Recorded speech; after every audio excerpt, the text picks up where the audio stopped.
আসসালামু আলাইকুম রহমতুল্লাহি বারাকাতুহু। বিয়েটা.কম এর আমাদের অনেক ইউজার জানতে চান যে বিদেশে অবস্থানরত পাত্র পাত্রীর সম্পর্কে কিভাবে জানতে পারবো। তাদের জন্য এই ভিডিওটি।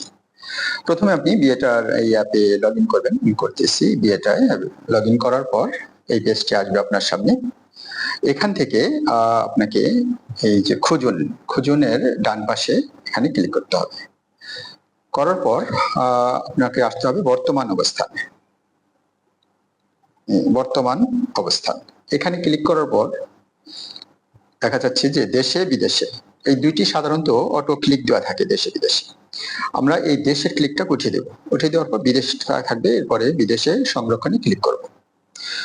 করলে এ করার পর এইখানে খুঁজুন অপশন ক্লিক করতে হবে। করলে যারা বিদেশে অবস্থান করছে তাদের প্রোফাইল গুলো দেখা যাবে। যেমন এমডি ফয়সাল 28 বছর, পাসপোর্ট 8 ইঞ্চি। এখন ওনার সম্পর্কে আরো জানতে হলে যে কোন দেশে আছে সেখানে আরেকটা ক্লিক করতে হবে। হ্যাঁ, আরেকটা ক্লিক করলে আমরা দেখতে পাবো উনি বর্তমানে কোথায় আছেন। এই যে বর্তমান অবস্থান জার্মানি, অর্থাৎ এই পাত্র বর্তমানে জার্মানি আছে। যদি আমি পেইড ইউজার হয়ে থাকি তাহলে এই যে প্রোভাইডার দেখার অনুরোধ করুন, এখানে ক্লিক করলে তার কাছে অনুরোধ চলে যাবে। আপনার আরো কিছু জানার থাকলে আমাদের হেল্পলাইনে যোগাযোগ করবেন। ধন্যবাদ।